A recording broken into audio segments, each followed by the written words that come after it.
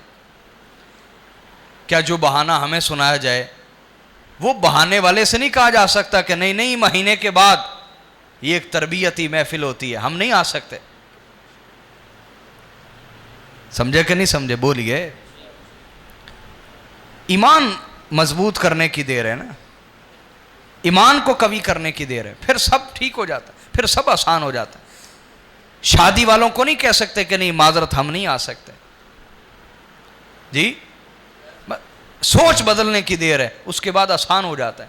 تو حضرت عمر فاروق رضی اللہ تعالیٰ فرماتے ہیں ایک دن جاتا منڈی بازار اور ایک دن سارا دن حضور کی بارگاہ میں رہتا. اتنا دل پاک کر دیا تھا سرکار نے کہ وہاں دنیا کی ہرس رہی نہیں، بس دنیا اتنی چاہیے تھی جس سے موت نہ ہو. قوت لا یموت، اتنا ضرورت کا جس سے موت نہ ہو. اتنا دل حضور نے پاک کر دیا ہوا تھا. سبحان. حضرت صدیق رضی اللہ تعالیٰ نے سارا مال اللہ کی راہ میں قربان کر دیا، حتیٰ کہ ان کے والد کہتے تھے ہائے ہو اس دین اسلام پر جس نے میرے بیٹے کو کنگال کر دیا. میرا بیٹا اچھا کھاتا تھا، اچھا پیتا تھا، اچھا پہنتا تھا، اور آج اس کا حال کیا کر دیا. تو حضرت صدیق اپنے والد سے فرماتے تھے ابا جان یہی تو سب سے بڑی کامیابی ہے. یہی سوچنے کی دیر ہے میرے بھائیوں.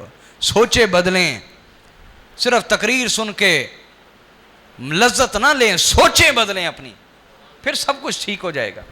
پھر وقت بھی نکلے گا، پھر خدمتیں بھی ہونے لگ جائیں گی، پھر بہانے بھی ختم ہو جائیں گے، عذر بھی ختم ہو جائیں گے. سوچ تبدیل کرنی. اچھا جنہوں نے بہت کما بنا لیا ہے وہ کامیاب ہو گئے ہیں. اگر کامیاب ہیں تو قبر میں مال کیوں نہیں لے کے جاتے؟ سوچنے کی دیر ہے یا نہیں؟ سوچنے کی بات ہے یا نہیں؟ سب لٹا دی اور دل اتنا پاک کر دیا حضور نے. حضرت صدیق رضی اللہ تعالیٰ عنہ آپ کا ایک رشتہ دار تھا، اس پر احسان کرتے تھے، مال خرچ کرتے تھے، اس کی ساری ضرورتیں خود پوری کرتے تھے. جن لوگوں نے حضرت عائشہ صدیقہ رضی اللہ تعالیٰ عنہ پر الزام لگایا، ان الزام لگانے والوں میں وہ شخص بھی شامل تھا جس پر سالہ سال سے حضرت ابو بکر صدیق رضی اللہ تعالیٰ عنہ احسان کر رہے تھے. اکثر غداری کرنے والے، دھوکے دینے والے یہ وہی ہوتے ہیں جن پر احسان کیے ہوتے ہیں. مولا علی نے بھی فرمایا نا جس پر احسان کرو اس سے، اس کے شر سے بھی بچو. تو حضرت صدیقہ کے اوپر الزام لگانے والوں میں وہ بھی پیش تھا، آگے تھا. جب اللہ تعالیٰ نے حضرت عائشہ صدیقہ کی شان میں 16 آیات نازل فرمائیں اور حضرت عائشہ صدیقہ کی طہارت کا اعلان کیا اللہ نے قرآن میں، تو حضرت صدیق رضی اللہ تعالیٰ نے قسم کھائی کہ آج کے بعد میں اس پر 1 روپیہ بھی خرچ نہیں کروں گا، 1 روپیہ بھی خرچ نہیں کروں گا. ایسا غدار نکلا ہے. تو اللہ تعالیٰ نے قرآن کی آیتیں نازل فرمائی اے ایمان والو تم نہیں چاہتے اللہ تمہیں معاف کر دے؟ کیا تم نہیں چاہتے اللہ تمہیں معاف کر دے؟ اگر چاہتے ہو تو تم بھی معاف کر دیا کرو. اسی وقت گئے، فرمایا جاؤ میں نے تمہیں معاف کیا اور اسی طرح محبت کرتا رہوں گا جس طرح پہلے کرتا تھا. یہ کیا ہے؟ دلوں کو پاک کر دیا میرے نبی نے، دلوں کو بولیے پاک کر دیا. حضرت عمر فاروق منبر پر خطبہ دے رہے ہیں، عورتوں نے حق مہر بڑھا دیا نا. حق مہر یہ ہماری عورتوں کو تو پتہ ہی نہیں ہے ان کا حق ہے، تو عرب کی عورتیں اس کا غلط استعمال بھی کرتی ہیں. تو حضرت عمر کے دور میں ہوا، عورتوں نے حق مہر بہت بڑھا دیا. وہ اتنا مال دو گے مہر کے طور پر تو شادی کرتی ہیں، ورنہ کوئی نہیں کرتی. تو حضرت عمر فاروق کو بڑی تشویش ہوئی، فاروق اعظم رضی اللہ تعالیٰ کو بڑی تشویش ہوئی کہ اگر یہ صورتحال رہی تو نکاح کرنا تو بڑا مشکل ہو جائے گا. نکاح کرنا بولیے بہت مشکل ہو جائے گا. تو حضرت عمر فاروق نے خطبہ دیتے ہوئے ارشاد فرمایا کہ میں یہ چاہتا ہوں، میں یہ چاہتا ہوں کہ حق مہر مقرر کر دیا جائے. حق مہر بولیے مقرر کر دیا جائے تاکہ امیر غریب آسانی سے دے سکے, شادی کرنا نکاح کرنا آسان ہو. اس پر ایک خاتون کھڑی ہو گئی, حضرت عمر فاروق کو ٹوکا انہوں نے. دوران محفل برسر ممبر امیر المومنین کو ٹوک رہی ہے, مرد نہیں عورت. کیا کہہ رہی ہے؟ انہوں نے کھڑے ہو کے کہا, عمر اللہ تو ہمیں ڈھیروں ڈھیر دینے پر اعتراض نہیں کر رہا, اور تو ہمیں حق مہر زیادہ دینے پر اعتراض کرتے ہو. ہرگز ایسا نہیں ہو سکتا کہ حق مہر مقرر کر دیا جائے. حضرت عمر فاروق نے فرمایا, وہ کیسے؟ اللہ تمہیں ڈھیروں ڈھیر دینے پہ راضی ہے, وہ کیسے؟ اس نے قرآن کی آیت پڑھی, سورہ النساء آیت نمبر 20 پڑھی, اعوذ باللہ من الشیطان الرجیم, وَإِنْ أَرَدْتُمُ اسْتِبْدَالَ زَوْجٍ مَكَانَ زَوْجٍ وَآتَيْتُمْ إِحْدَاهُنَّ قِنْطَارًا فَلَا تَأْخُذُوا مِنْهُ شَيْئًا أَتَأْخُذُونَهُ بُهْتَانًا وَإِثْمًا مُبِينًا. اللہ نے فرمایا اگر تم ایک عورت کی جگہ دوسری عورت سے بھی شادی کرنا چاہو تو پہلی عورت کو اگر تم نے ڈھیروں ڈھیر خزانے بھی حق مہر کے طور پر دے دیے ہوں تو تب بھی اس سے کچھ واپس نہ لینا. اگر تم اسے طلاق دینا چاہتے ہو, کیا تم اپنے اوپر بہتان اور واضح گناہ لیتے ہوئے حق مہر واپس لینا چاہتے ہو؟ تم نے تو اس کو حلال کیا تھا حق مہر کی وجہ سے, اور حق مہر واپس لے کے کیا وہ جو اس کے ساتھ تعلق رکھا کئی مہینے یا کئی سال اس کو زنا ثابت کرنا چاہتے ہو؟ خبردار, جو دے چکے وہ واپس لے سکتے. تو اس عورت نے کہا, اللہ نے قنطارن کا, اگر تم نے خزانوں کے ڈھیر بھی دے دی ہو تب بھی واپس نہ لینا. تو اللہ نے تو کوئی قید نہیں لگائی, عمر تم کیسے قید لگا سکتے ہو؟ فسکت عمر لحظۃ, حضرت عمر خاموش ہو گئے. اس کو ڈانٹا نہیں, تم مجھ سے زیادہ قرآن جانتی ہو. اس کو ڈانٹا نہیں, خاموش ہو گئے تھوڑی دیر کے لیے, اپنے آپ سے کچھ باتیں کی, پھر کلام کرنے لگے. فرمایا لقد اخطأ عمر واصابت امرأة, فرمایا عمر سے غلطی ہوئی ہے, عورت نے ٹھیک کہا ہے. یہ اخلاق کا وہ اعظم اور افضل درجہ ہے جو کم از کم آج ہمیں اور ہم جیسے خطیبوں کو تو نصیب نہیں ہے کہ برسر ممبر کوئی ٹوکے دی اور دلیل دے اور اس کو مان لیا جائے. حضرت عمر فاروق رضی اللہ تعالیٰ ایسا تزکیہ رسول اللہ کی نگاہ پاک نے کر دیا تھا, ایسا بولیے تزکیہ کر دیا. فرمایا عورت نے ٹھیک کہا ہے. یہ تزکیہ اپنی ذات کے لیے کسی سے ناراضگی نہیں رہی, اپنی ذات کے لیے کسی سے ناراضگی بولیے نا نہیں, یہ عالم ہو گیا. اور پھر جب ان کا اپنا یہ حال تھا تو جو ان کی صحبت میں بیٹھتے تھے اللہ ان کا بھی تزکیہ فرما دیتا تھا. تھوڑی سی آواز کریں. ایک حکایت ہے حضرت عمر فاروق کے زمانے کی کہ صبح فجر کے وقت ایک خاتون نماز پڑھنے کے لیے آ رہی تھی, چونکہ نماز مسجد میں پڑھتی تھی خواتین بھی. تو اس کا راستہ ایک جوان نے روک لیا, اس سے اپنی خواہش کا اظہار کیا. تو اس عورت نے کہا کہ میں تمہارے ساتھ وعدہ کرتی ہوں اگر تم 40 نمازیں حضرت عمر کے پیچھے باقاعدگی سے پڑھ لو, اور میں تمہیں دیکھوں گی تم نماز پر ہو یا نہیں, 40 نمازیں حضرت فاروق کے پیچھے پڑھ لو, پھر اس کے بعد میں خود تمہارا یہاں انتظار کر رہی ہوں گی. اس نے کہا کہ میں تو جان فدا کرنے کو بھی تیار ہوں, نمازیں پڑھنا کون سی مشکل. اس نے نمازیں پڑھنا شروع کر دی حضرت فاروق اعظم کے پیچھے. سیدنا عمر نماز پڑھاتے, اللہ کا قرآن پڑھتے سوز و گداز کے ساتھ, لحن داؤدی کے ساتھ, درد بری آواز کے ساتھ, روتے اور رلاتے, اور کئی دفعہ تو غش کھا کے نماز میں گر پڑتے, اور کئی دنوں تک آپ کی عیادت کی جاتی. روتے اور رلاتے, درد بری آواز سے اللہ کا کلام پڑھتے. بس حضرت عمر کے پیچھے وہ نماز پڑھتا رہا, آپ کی نگاہ فیض اس کے دل پر پڑتی رہی, آپ سے ملتا رہا. یہ نگاہ عمر یہ کون سی نظر ہے جس کے بارے میرے نبی نے فرمایا عمر جس رستے سے گزرے شیطان وہ رستہ چھوڑ دیتا ہے، عمر کا سامنا شیطان نہیں کر سکتا، میرے نبی نے فرمایا۔ حضور نے ارشاد فرمایا ان الحق ینطق علی لسان عمر، نگاہ عمر پڑتی اور لسان عمر کی زبان سے قرآن سنا جاتا۔ یہ کون سی زبان ہے جس کے بارے میرے نبی نے فرمایا ان الحق ینطق علی لسان عمر، اللہ نے حق کو عمر کی زبان پر جاری فرما دیا ہے۔ اس زبان سے اللہ کا کلام سنتے، اس زبان سے نصیحت سنتے، خطبہ سنتے، بس اس جوان کو 40 دن جب گزر گئے حالت بدل گئی، حال بدل گیا۔ کہاں وہ شیطانی سوچ تھی دل میں، اب حال بدل گیا، کیفیت بدل گئی، انداز زندگی بدل گیا۔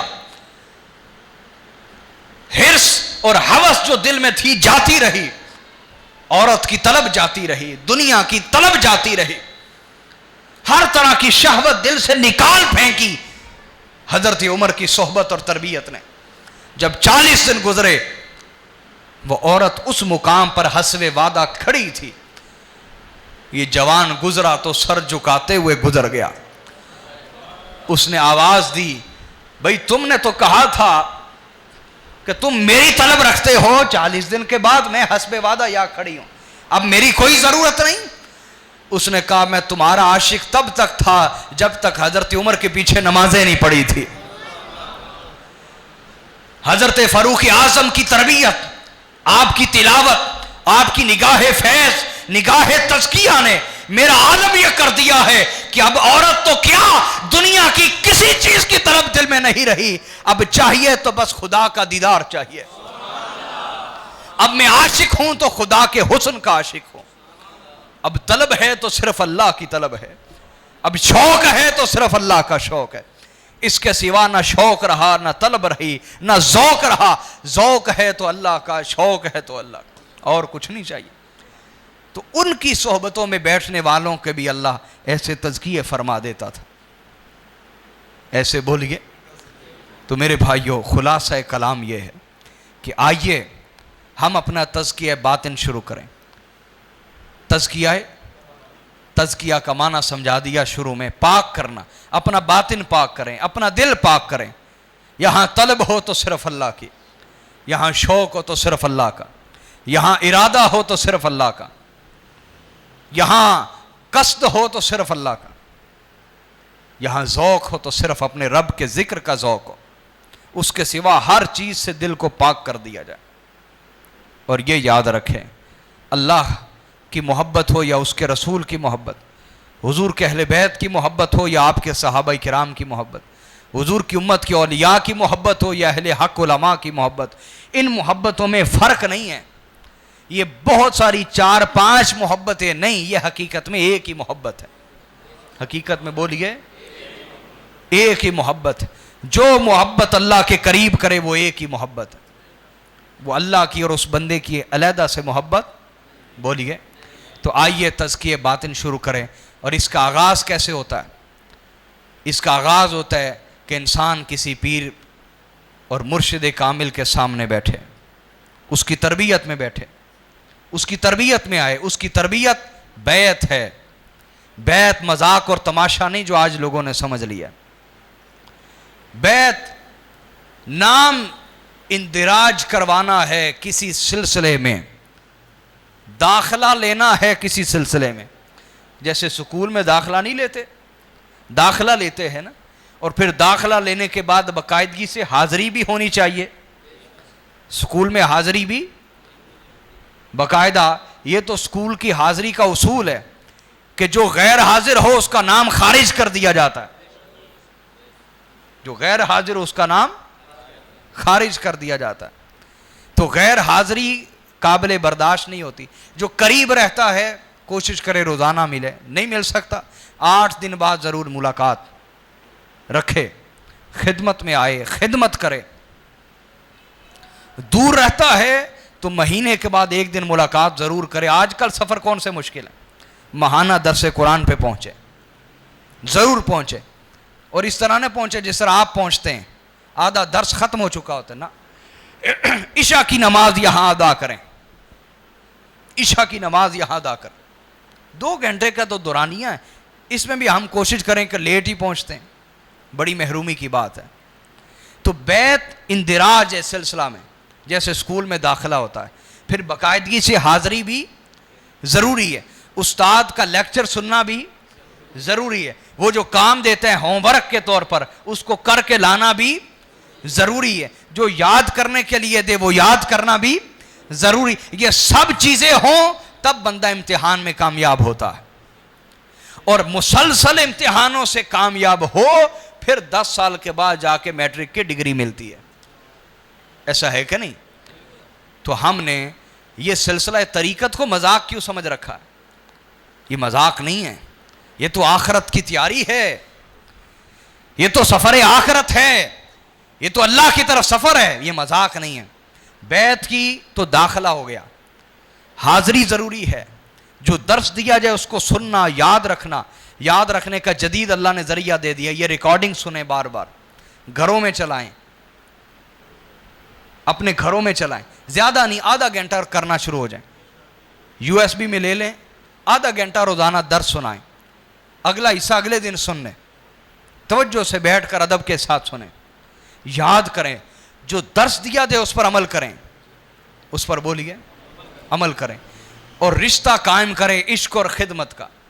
عشق اور بولیے خدمت کا.